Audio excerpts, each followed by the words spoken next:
sample, try out, be willing to keep others in mind. And asking for help, most 99.9% of people will always say yes when you're asking for help.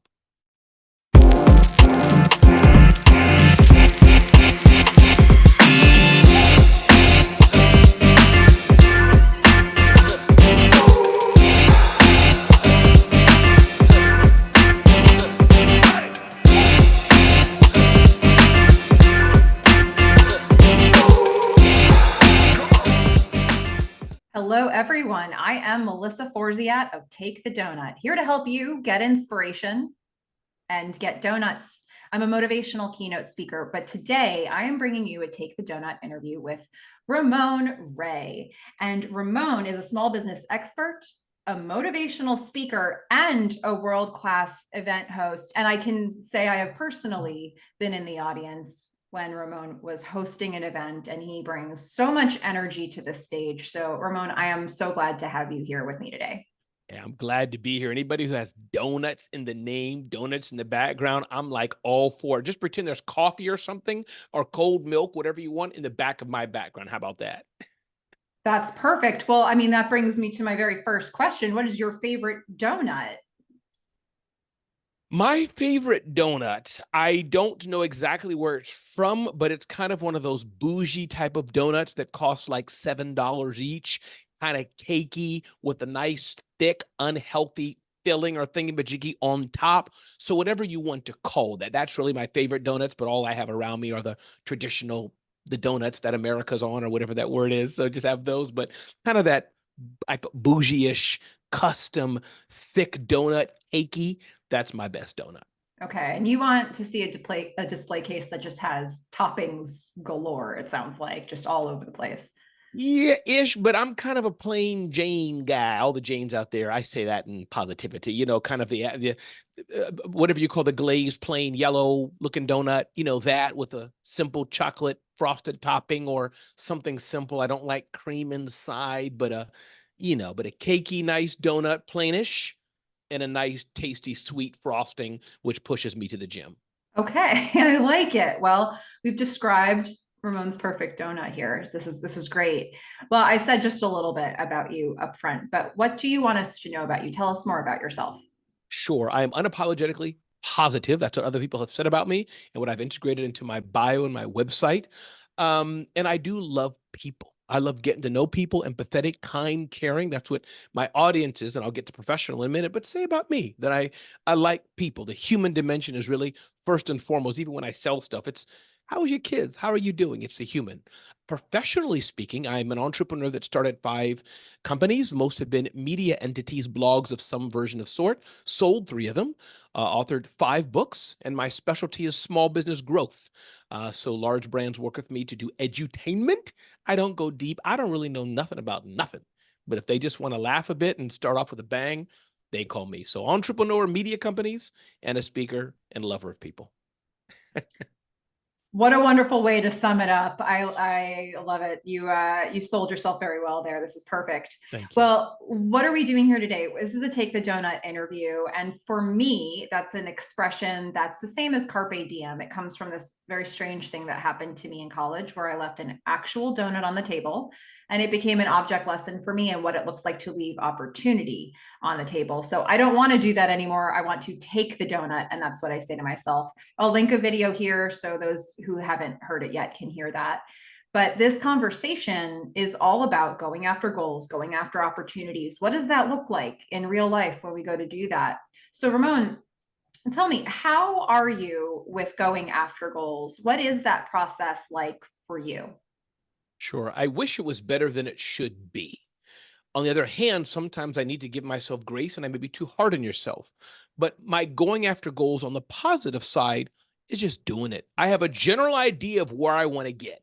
But as long as I can have fun on the way and I'm more or less going along, let's say a road trip in the New York City area, or I live in the vacation capital of the world. Everybody can guess vacation capital of the world, New Jersey. I'm sure all of you said that. But from New Jersey going to California, I don't mind going a little south, going a little north, stopping here, there, going to a Wawa, going to the gas station and picking through the beef jerky, whatever it may be. But as long as we go that direction, that's kind of the Ramon of my goals. Some are more maniacal, right? I'm sure you've had many interviews. Go, go, go, do this.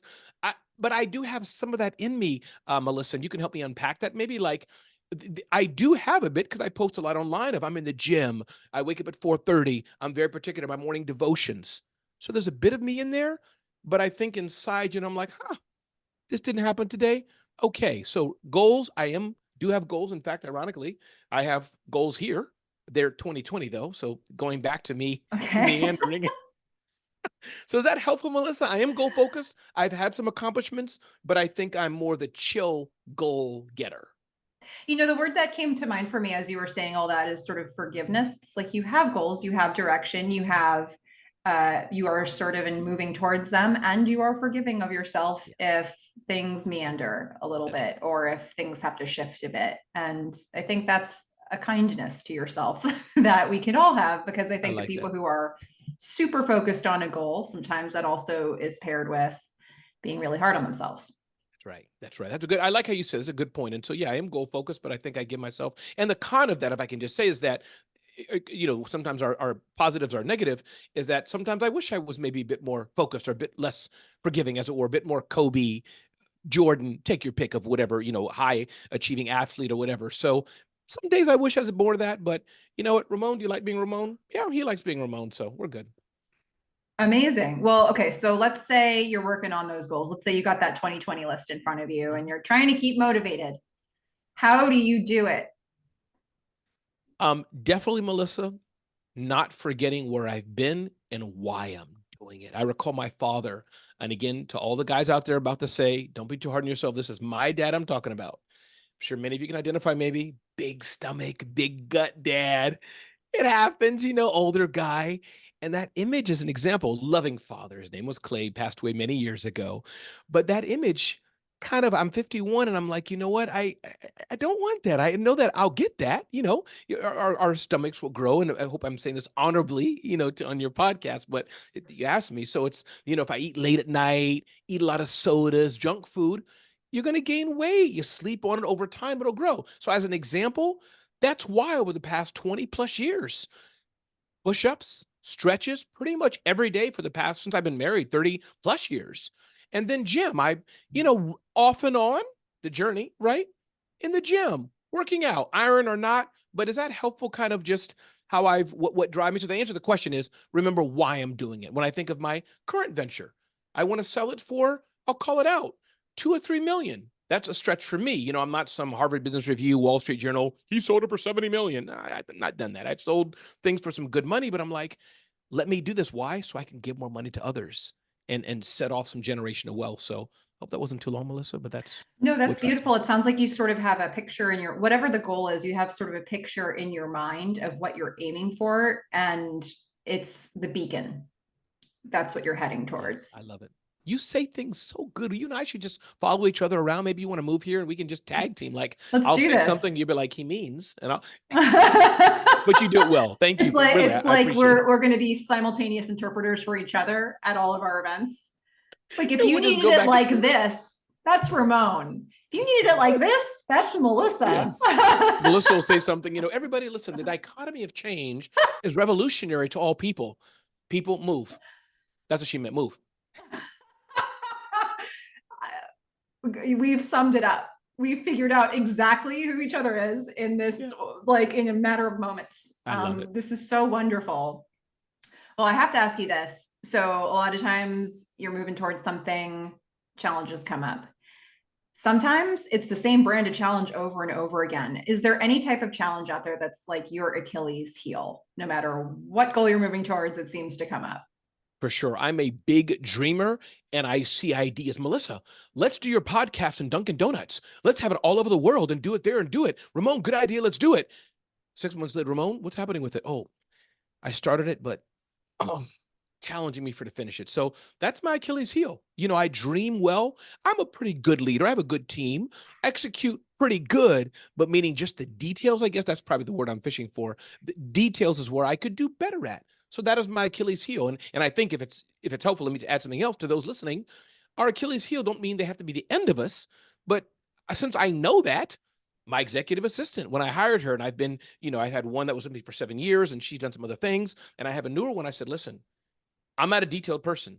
So if a detail's missed, it's your fault in a fun way, meaning I said, that's who I am. So that's why I need you. And lastly, I'll say one of my bosses at the United Nations where I used to work, he said, Ramon, in his French accent, did Boutros Ghali, it's a terrible accent, did not have a pen. I'll just say it in English. Did not have a pen. It was my fault. If that makes sense, how his attitude was. The big boss, head of the UN, it wasn't his job to remember the pen. That was my fault. The junior person said, if my boss didn't have a pen to sign something. Hope that's helpful. Yeah, well, you know exactly what it is you're trying to overcome, and you find a solution for that long term. So it's a smart way to approach it, I would say. Thank you. So if we look back historically, personal or professional, what is the biggest donut you've ever taken? And that's a good thing, right? Yeah, I mean, Okay. I would say so. It doesn't always feel good, right? So it could be something that felt a little, like a little challenging along the way, but just the biggest leap, biggest jump, biggest opportunity. Yeah, I think probably selling my third business, smarthustle.com. I bought the domain, put it on my American Express card, as I recall, or some card, and grounded it, something, Did the along. grinding. I don't know. Along. This is what are we doing to ourselves? Yeah, this is a soundbite. Yes, and then I sold it. That's the bottom line of all this grinding, but I sold it. So I think that was it, just leaping into something, doing something, and sold it. So that was one, and I'm sure there's been a few others, but it was a big jump. Like, man, should I buy this domain name? It was enough that I had to finance it with my credit card, and lo and behold, 7 years later, sold it. So worked out pretty well for me. Okay, great example. What are you working on now? Is there a donut that's currently in progress that you can talk about? Sure, I can. So I'm the publisher of zoneofgenius.com, which is a fresh, brand new, emerging media company, blog, as it were. Same playbook. We provide content for small business owners.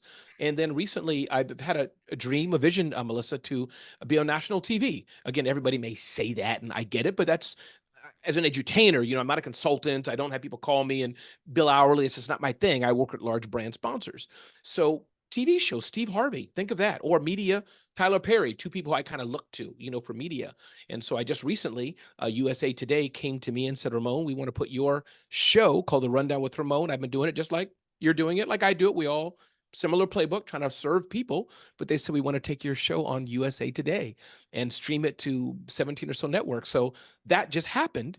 And I believe that is only a stepping stone. I'm already on to the next one, that's a stepping stone for something even bigger. So that's, if that makes sense, if that's helpful. That's amazing. And I think that's a really good example of why it probably works well for you to have the visual of the end goal, but not necessarily all the details, because it sounds like as you start moving towards it, things happen for you, opportunities come up for you, and then you're not totally locked in to one path. Melissa, you and I, we need to I think I'm going to find an apartment for our families or whatever. We're just thank you. Really, Melissa. I'm genuinely, I love how you're doing this. There's exactly probably why you've unpacked me in this, what I'm supposed to be sharing with your audience. You're helping me unpack myself. I genuinely mean that. So thank you. That's the deep dive we do in just a short amount of time here on Take the Doughnut Interview. I love it. Take the Doughnut Interview. This is Ramon Ray on Take the Doughnut Interview. Everybody should be watching it. But here you all thought this was going to be light and fluffy and a cake donut that you can sink your teeth into, and then we just come at you with psychology. I love it. Yeah. Oh my goodness. Thank you. That's why. I think that's why. I like how you said that all the time. And people, some people don't know me well, think it's hokey or unplanned. And you work with some people who are OCD or whatever, Ramon. And I'm like, Ramon, it's 10 weeks before. What's the agenda? I gotta feel it. I just can't tell you 10 weeks before. Ask me 2 minutes before stage time. Maybe I can tell you what we're gonna do. But that's why. It's not that I'm not planned, but you're right. How I'm dialed, it's in the moment. I feel it. Oh, Melissa just came up with a coffee cup that was pink. There we go. How you can work well and be pink at the same time. That was dumb, but you get my point, Melissa. Well, I do remember at least one of the events where I saw you hosting, actually the whole beginning of your, the whole beginning of what you said was actually pulling up people from the audience. You had been surfing the internet the night before and looking for what people were posting about that conference. And your whole intro was based on that, which means you can't really plan for that more than a day in advance. That's right. So, that's the kind of thing where it's like, it was very nimble, but it was also very alive and involved people. So it seems like that is your process of, make it nimble, make it alive, involve your team, involve whoever wants to collaborate, and leave room for those options. That's right. I love it. I couldn't have said it better. Thank you. Well, thank you for that. But so, what we really need to do here is help other people figure out what the next step is for them, because there may be people listening who are thinking about a donut they want to take, something they want to go after. Maybe they've started on the way. Maybe they haven't yet, and they're just still thinking about it, but they're not sure what the next step is. So let's sprinkle some encouragement. And what would you say to those people who have a thing they want to do? They just don't know how to move forward from here. Sure. One thing I can say, following the analogy of donut, close your eyes, everybody. I'm going to close my eyes. I can do this better. Pretend you're going to a donut shop. You're going to Melissa's Donut Shop or Melissa's Donut Interview podcast. You're not sure if you should bite that donut. I open my eyes now, but you have a choice. To bite the whole donut, wasn't what I wanted. That's kind of uncomfortable mistake. It gets you on you. You impact other people who gave it to you. Now they look bad. You don't know what to do. Maybe you get sick because it had peanuts in it. It's a mess. But if you would have said, hey, listen, I'm not really sure. Out of the 50 donuts here, I see 2 that I could be interested in. Could you help me? Could I please just maybe have a sample of that? Could you cut me off an edge? Third, they're going to say yes. Any decent person who's there to serve, in this silly example kind of I'm giving, it may not be so silly though. Sure, they're going to give you a sample. You know what? That's exactly what I want. Give me 400 more. Or tip 4, whatever, as I'm going along here, you know what? Thank you. Not what I want. But you know what? As I'm eating it, my girlfriend's here, my sister's here, my cousin's here. This is perfect for them. So I could go on with this, but I think I'll pause there. If this is helpful, sample, try out, be willing to keep others in mind. And asking for help, most 99.9% of people will always say yes when you're asking for help. That's what I would say. That is so beautifully said. I think a lot of times, and this is something that I talk about on stage too, a lot of times when we're the ones asking, we feel awkward or uncomfortable to do it. But when we're on the receiving end of being asked, we tend to feel good about helping. Most of us do. And so it's like, okay, maybe don't have that disconnect in your brain. Go for it, ask for the support that you need. And I like that because, again, you're somebody who really involves people in your process. So if it can work for Ramon, it can work for you, folks. I mean, we're going to have to put music on that on a reel or something. If it can work for Ramon, it can work for you, folks. Exactly. Well, it sounds like there's a lot that people need to follow you to keep up with. You have a lot coming up. And where can people find out what's up for you, what you're doing next, or just stay in touch with you? I'd be honored if people, see value to work with me in some way and or bring me and Melissa together on stage. Would be RamonRay.com. And definitely check out our relatively new blog, zoneofgenius.com, which is content helping small business owners grow. So those 2 places you can find all things Ramon, zoneofgenius.com and or RamonRay.com. Perfect. I'll be sure to include those links in the description. So everybody make sure to check out those resources. And if you liked this video, and frankly, of course you did, be sure to like and subscribe because there's so many great interviews still to come with a lot of inspiring information from other interviewees. So in the meantime, Ramon, thank you so much for joining me on the Take the Doughnut Interviews show. And I'm so happy that you were able to do this and to share all of your insight with everybody and inspire them. Thank you, Melissa. All right, everybody, you know what to do. Get inspiration, get donuts. Bye.